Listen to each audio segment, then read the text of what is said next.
Hello good people, my good farmers, how are you?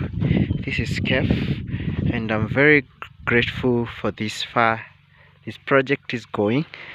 We are in the bulbing stage of this onion, the month of August. We have just come from a very cold, challenging moment of controlling the disease, but now this is the stage that is the most critical in onion farming. And today I want us to address the bulbing stage. What is required for you to get good quality bulb? Just as you can see, these onions are developing. We are in week 10.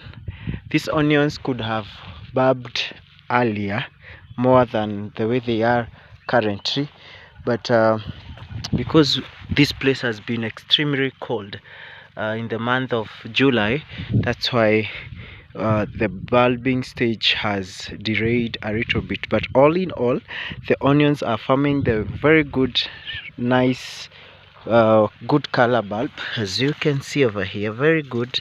In about 2 weeks we'll be having good onions. You can see them here. They are coming up very well. And now, what is it that is required for us to have good, sizable, medium or large bulbs, as you have been asked by so many farmers and viewers? As for me, I normally say in onions, the bigger the better. Have good, sizable, big onions, large and medium onions. As a farmer, it will benefit you to hit your target. Your tonnage will be higher than when you produce very tiny small onions that will take a number of them to form a kilo. So what is required for the bulbing stage? Number one, it starts at week 7, or even the area varieties can start at week 6, but now most onions start at week 7. So at week 7, what are you required to have? At week 7, you're required to have the following. First, once you hold your soil like this, the moisture content of where the bulbing is, you should always have enough water for the bulbing stage. Bulbing stage requires a lot of water, so that the hormones that are required to facilitate bulbing and for the uptake of nutrients, the water availability has to be there. So water is the first thing that I will say you rather miss in other stages, but in this stage have a lot of adequate watering, or your method of watering should have this. So if even if you're watering, maybe you can skip a day and then you come. Like these onions were watered yesterday as the chemical application was being done. So that was the first requirement that I believe you should have. The other one is that you should have and the chemical spray program should always involve two elements. The first one is calcium. You should have a lot of calcium in your onions. That is one. And the other one, you should have calcium, let's say it's help in the enlargement of the bulb. So it will give you good bulb, just like this one. You can see this, the neck is still fresh, as I am pressing it. I can see, and it's still growing. Even this one is to give me a very good, see this, this is a sign that this onion is still growing. The neck is still fresh. So you need a lot of calcium to facilitate the firmness of your onions, and also for it to grow big onions, and the color that you always have should always have a lot of calcium. So that's why when you're doing your week 7, if you're doing your last top dressing, make sure that the fertilizer that you're using has some elements of calcium in it, the likes of sulfan.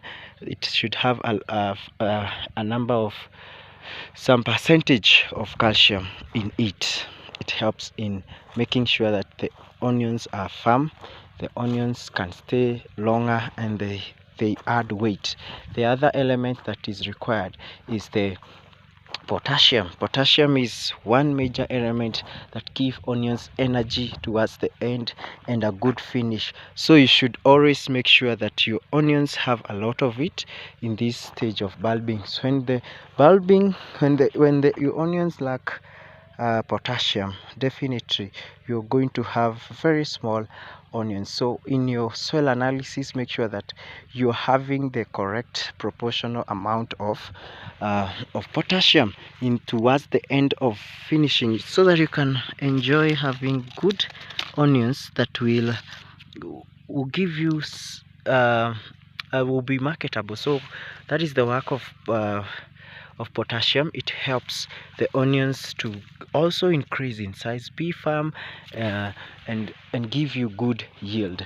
So when you're doing your top dressing, you should have the last top dressing that you're doing, have triple 17 with you, have something like nitrobo, have something like sulfan or sulfan.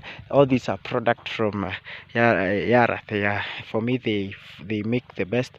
There is a triple 17 can guide you on that as well. So that top dressing, you do it towards week 7, week 8. You can see this onion, the color is very appealing. The color is deep, though the variety also matters a lot in that, because this is Neptune, my most preferred onion. And you can see they are all doing good and excellent. Even as you can see far end, we can have good quality onions after this. So in your foliar spray, make sure that you incorporate these elements per week: the calcium, the phosphorus, the potassium. Make sure that you're spraying them every week at a recommended rate. If there is the easy grow calcium, there is Gabo zinc, they are very good in that. There is Ferrari gold, that is what we use here in our country, and they work well. I can attest to that. When it comes to the K, you can have the multi K from Amiran. The Gabo zinc also has the K. You can have the super K. There are some of the elements that have high potassium level that is above 46 and above. You can have them that are 46 and above. The last thing that you need to check when you're doing your finishing of your onions, make sure that if your onions had been delayed by the fact that you had the weather was not favorable, make sure that you're having your biostimulant with you, so that if the leaves that were dying can be given the energy to finish by biostimulant. Avoid using excessive use of nitrogenous fertilizer or foliars, because they will make your onions to be very vegetative and forget the fact that you need to form the bulb and not the leafy part at this moment. At this moment, we only protecting our leaves to be green by use of fungicides, but here downward is where our concentration is, making sure that this bulb are well watered. You can see today this part is being watered. Yeah, there you go. You can see water dripping, meaning that yesterday the person who take care of these onions noted that this part did not get enough water. That's why they are doing a repeat. So keep learning. This is Kev. Go to my YouTube channel, Kev Farmer. You can learn more and keep subscribing. Yeah, thank you. Let's see each other in 2 weeks time as we anticipate to harvest these onions. Thank you very much. We are going to learn more when we are harvesting in about 2 weeks to come. Thank you.